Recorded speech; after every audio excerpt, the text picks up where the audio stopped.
Vous regardez New York Info, merci de nous rejoindre pour le plateau de l'invité. Si autrefois le concours, ou sinon les concours d'éloquence et de plaidoirie étaient presque réservés aux étudiants en faculté de droit, ils sont de plus en plus devenus un moyen d'expression pour bon nombre de personnes à la quête de la maîtrise de la prise de parole en public ou tout simplement à la recherche de moyens pour développer leur éloquence, voire leur charisme. Mais pourquoi cette nouvelle tendance et comment arriver à promouvoir la culture de l'excellence à travers les mots? On en parle avec mon invité. Je reçois aujourd'hui sur ce plateau Frédéric Yao Tchatchou, promoteur et délégué général des joutes verbales francophones. Bonjour Charlotte. Bonjour et bienvenue. Merci d'avoir accepté notre invitation. C'est un pur plaisir pour moi. On va faire ce petit challenge d'art oratoire. Vous me direz à la fin de l'émission comment vous l'avez trouvé. Sinon, je vais essayer. Alors, promouvoir l'excellence ou la culture de l'excellence par les mots, c'est le thème retenu donc pour nos échanges. Est-ce que vous pensez que je suis là en phase avec la vision même des joutes verbales francophones? Bien sûr, parce que la prise de parole en public est un moyen efficace de pouvoir tendre vers l'excellence et de s'affirmer dans la société. Et vous êtes vous-même un grand passionné des mots. Quelle est l'origine de ce concours, de ce prestigieux concours des joutes verbales francophones? L'origine des joutes verbales francophones, je dirais que d'abord... il y a 10 ans. Oui, il y a 10 ans, mais bien avant 10 ans, moi-même, je suis passionné des arts de la parole parce que je faisais du théâtre à l'université. Je faisais partie des clubs UNESCO étudiants. Et donc, j'ai dirigé la troupe de théâtre du club UNESCO étudiant de l'université de Lomé. Donc, j'ai cette passion de la parole, du théâtre particulièrement. Et donc, en 2015, j'ai participé par hasard au deuxième forum mondial de la langue française en Belgique, à Liège notamment, et j'ai rencontré une équipe qui s'entraînait dans le cadre de ce forum, qui s'entraînait à la prise de parole en public par des techniques de joute oratoire. Et donc, j'ai suivi cet atelier de joute oratoire et je me suis dit, c'est intéressant d'implémenter cette pratique intéressante dans mon pays. Et donc, à mon retour, j'ai mis en place le projet et c'est comme ça que nous avons démarré. Et ce projet qui a pris depuis déjà une décennie maintenant, et justement, quel a été le déclic et pourquoi avoir choisi de transmettre ce savoir aux jeunes, qui sont la cible principale de cette compétition? Le déclic a été justement un soir où je regardais sur LCF le film des Grises d'Ibétès de Denzel Washington. C'est un film qui retrace le parcours de jeunes noirs américains qui se sont fait entraîner par Denzel Washington jusqu'à gagner le concours national d'éloquence aux États-Unis dans une période où la ségrégation battait son plein. Et donc, j'ai vu le parcours, je me dis, on peut simuler le même parcours avec des étudiants, des élèves ou des jeunes en général dans mon pays. Et donc, j'ai mis en place le système et ça a marché. Ça a eu l'assentiment de notre premier partenaire qui est l'Organisation internationale de la francophonie qui nous a soutenus pour la première édition. Et donc, nous avons su garder le cap jusqu'à maintenant. Il s'agit d'une compétition d'art oratoire et de débat structuré au Togo. Mais quelles sont les différentes étapes de la compétition? C'est vrai que la compétition a connu plusieurs phases. Au début, c'était purement des étudiants qui participaient, où chaque école ou établissement supérieur envoyait des équipes de 4 pour compétir. Mais après, ça a évolué où c'est ouvert à tout le monde, à tous jeunes, on le dit tous jeunes de 7 à 117 ans. Il suffit de savoir lire, écrire, parler et débattre. Avoir un minimum bac pour dire, bac c'est le minimum pour... parce que le débat est de haut niveau quand même. Oui, mais on a eu à avoir des jeunes de seconde, première et terminale qui ont su débattre avec leurs grands frères, leurs grandes sœurs de master, qui sont peut-être en doctorat en médecine. Et donc, c'est passionnant de voir ces jeunes de différentes catégories, que ce soit d'âge ou de conditions, et aussi de filières scolaires s'affronter dans des débats sur des thématiques diversifiées. Et chaque année, ce sont des centaines de jeunes qui se bousculent pour décrocher une place parmi les lauréats. Qu'est-ce qui explique, selon vous, cet engouement ou ce nouvel amour pour les mots chez les jeunes? Vous savez, c'est l'impact que la compétition a sur ceux et celles qui participent. Je crois que les jeunes qui se mettent au jeu en sortent avec une certaine leadership dans leur communauté. Ils brillent d'une façon ou d'une autre et deviennent des modèles pour les autres. Et donc, tout le monde veut faire comme ceux qui sont passés à l'épreuve. Et donc, c'est passionnant et ça crée une certaine émulation. Et donc, tout le monde veut s'y mettre. Et donc, à chaque édition, dès qu'on lance, il y a plus d'une centaine de jeunes qui se mobilisent. Vous constatez également une certaine influence des compétences acquises sur le parcours académique? Oui, bien sûr. J'ai une anecdote que je rencontre souvent, c'est qu'il y a le programme présidentiel, le programme présidentiel, le PPE, le programme présidentiel d'excellence. Moi, j'ai eu la chance d'intervenir en tant que formateur en prise de parole en public. Et donc, la première fois que j'ai rencontré le directeur, on discutait et puis je lui disais, il y a des jeunes, des Joutes Béba francophones qui ont participé, en fait, qui ont été retenus pour le programme. Oui, qui ont été retenus pour le programme et ont suivi la formation. Et donc, je citais les noms et puis il me disait, mais curieusement, ces personnes ont été les meilleures de leur promotion respective. Et donc, c'est pour dire que naturellement, quand vous passez par les joutes verbales francophones, vous passez par toutes les épreuves et toutes les formations qu'on donne, vous sortez meilleur dans votre catégorie, dans votre domaine, et vous montrez de toutes les façons différentes et vous prouvez une certaine excellence dans tout ce que vous faites, que ce soit sur le plan académique ou sur le plan professionnel. Maîtriser l'art oratoire, ce n'est pas que savoir parler, mais aussi savoir s'affirmer en société. Pour vous qui êtes promoteur, quels sont vos objectifs premiers avec le jeu verbal francophone? D'abord, c'est créer un cadre permanent d'entraînement des jeunes à la prise de parole efficace en public. Et aussi, on ajoute le débat structuré parce que c'est le débat structuré qui permet à ces jeunes de pouvoir raffermir les liens sociaux et aussi savoir que l'autre peut être différent de soi. Parce que quand vous êtes dans un débat, vous avez des avis contraires, mais vous êtes amené à pouvoir être sur un même plateau, débattre, et après vous pouvez même changer de rôle de débat. Des fois, même si vous n'êtes pas convaincu de votre position, vous êtes amené à défendre cette position. Ça vous permet de comprendre. Parce qu'il y a aussi un jury qui vous note. Mais ça vous permet aussi de comprendre pourquoi l'autre peut penser différemment de vous.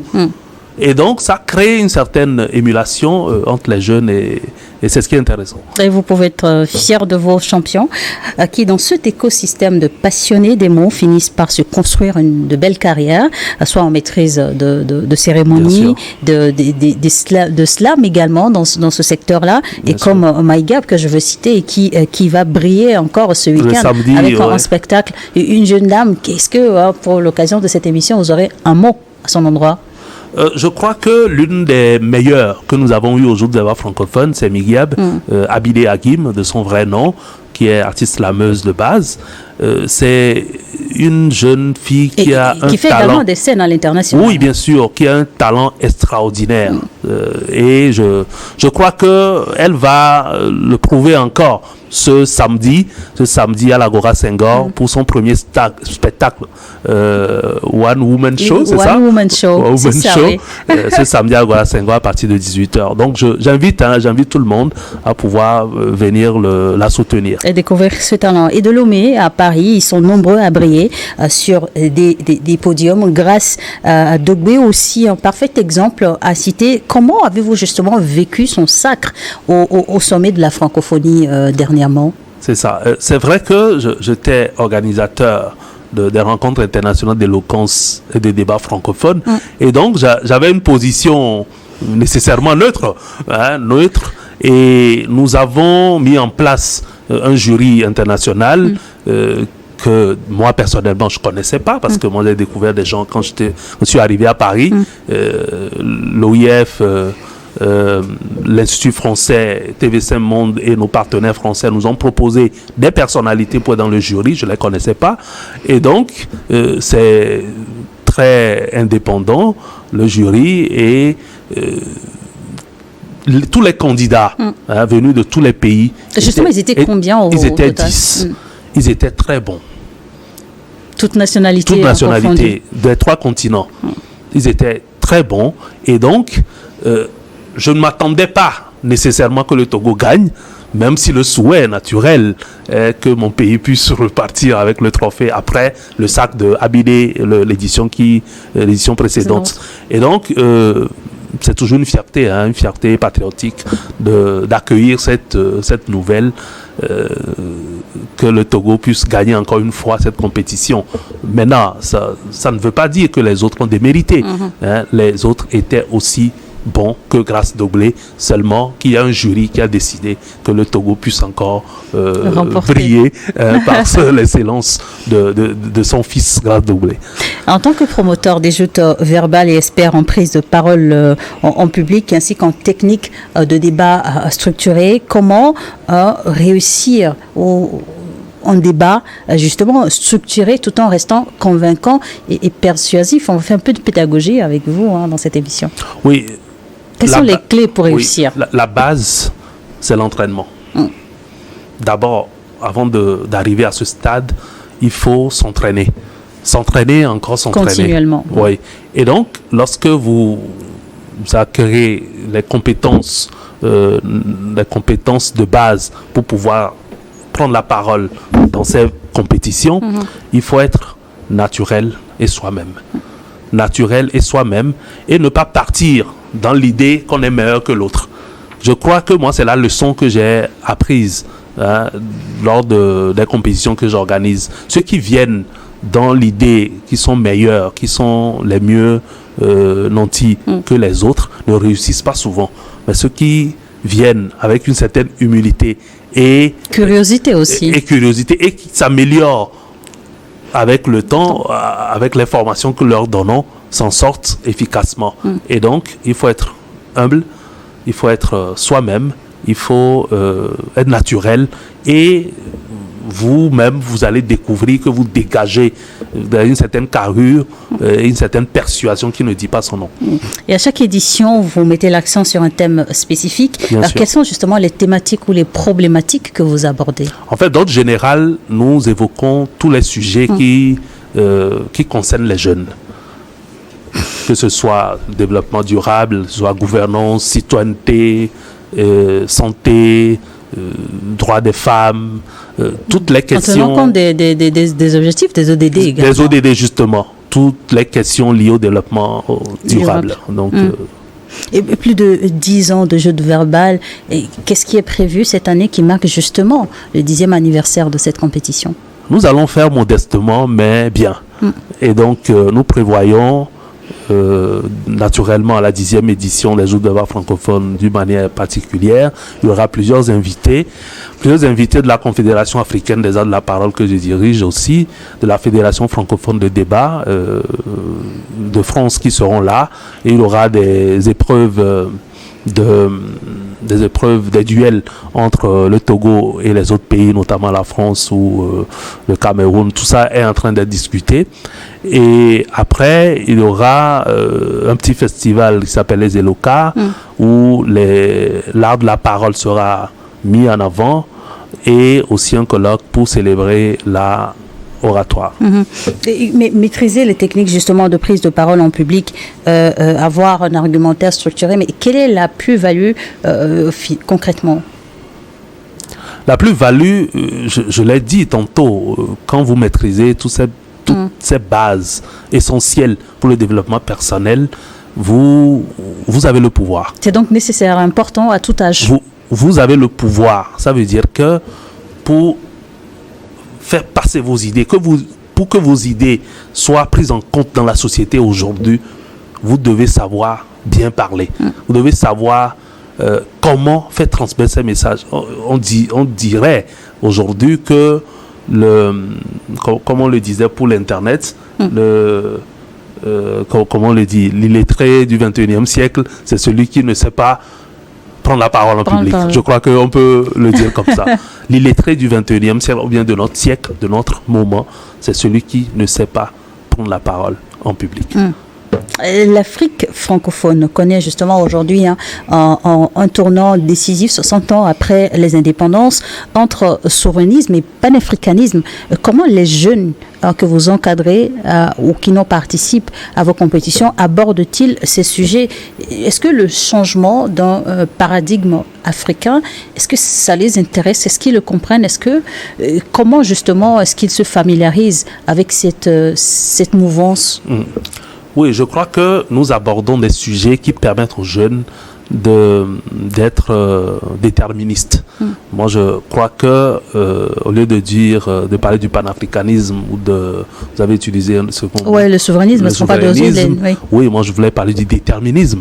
Et donc, je pense que les jeunes doivent, à travers les débats, les thématiques que nous leur soumettons, prendre conscience de l'importance pour eux-mêmes de pouvoir se construire leur voie et faire en sorte que l'Afrique puisse être soi-même et faire face aux partenaires occidentaux d'une façon égalitaire. Et donc, il faut changer de paradigme. Oui, nous leur inculquons cette notion, mais ce changement de paradigme doit se faire dans un esprit de partenariat respectueux, de partenariat gagnant-gagnant et de partenariat équilibré. Et donc, il faut que les jeunes Africains se posent d'abord la question aujourd'hui de ce que eux-mêmes ils peuvent apporter à l'Afrique avant d'aller réfléchir sur ce que nous pouvons gagner de l'autre. Et donc, si nous-mêmes, jeunes Africains, nous arrivons à déterminer ce que nous-mêmes pouvons apporter à notre continent, c'est plus facile d'aller négocier les partenariats avec nos amis occidentaux. Alors, les débats se font en langue française, c'est la langue officielle du Togo. À l'heure où on encourage les jeunes justement à s'approprier leur langue maternelle, vous y voyez des défis à relever? Non, en fait, du moment où oui, c'est un défi à relever, c'est vrai. Mais vous savez, la francophonie promeut le plurilinguisme. Et donc, nous avons commencé l'initiative en langue française parce que c'était beaucoup plus facile pour nous. Maintenant, ça peut être un projet pour le moyen ou le long terme. Dans les 10 ans à venir, nous allons intégrer les langues locales, pourquoi pas. Et puis, comme je dis souvent à mes amis, c'est un domaine très vaste et tout le monde a sa part à jouer. Et donc, quelqu'un d'autre aussi peut prendre ce pan de joute oratoire en langue locale. Mais nous y travaillons et puis nous verrons comment est-ce que nous pourrons avoir des partenaires nécessaires pour nous accompagner pour arriver à concrétiser cette joute oratoire en langue locale. C'est aussi un moyen pour les jeunes de dénoncer dans les débats les mots qui parfois compromettent les ambitions de développement à la base dans nos pays, aussi vendre leurs idées en tant que relève de demain. Et l'idée, l'ambition aussi pour le gouvernant, c'est que la jeunesse ne devienne pas un tendon d'Achille.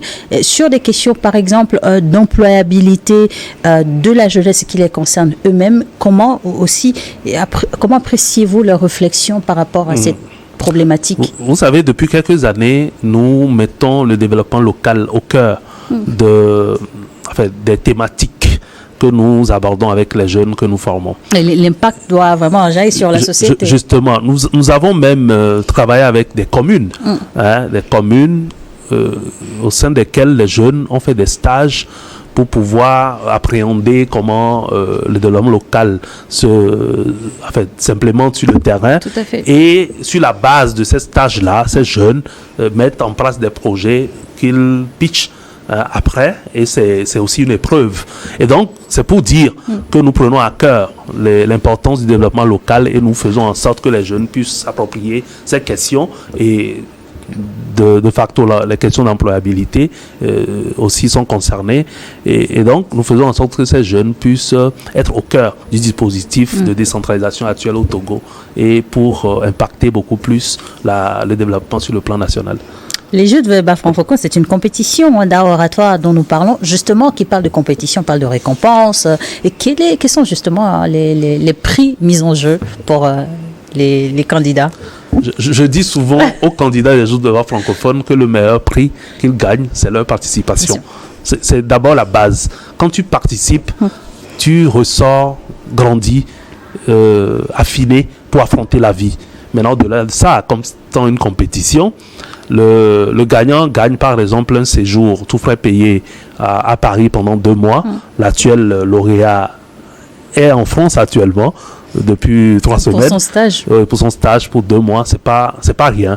Et ça forge une autre vision aux gagnants et aussi ça crée de l'ascenseur social pour la personne qui gagne. Et donc c'est entre autres les prix que les lauréats gagnent. Aussi, il y a le prix du leadership féminin que nous avons mis en place. Et la question du genre aussi qui est prise en compte. Et donc, celle qui a gagné ce prix fera aussi un séjour dans un pays francophone de son choix.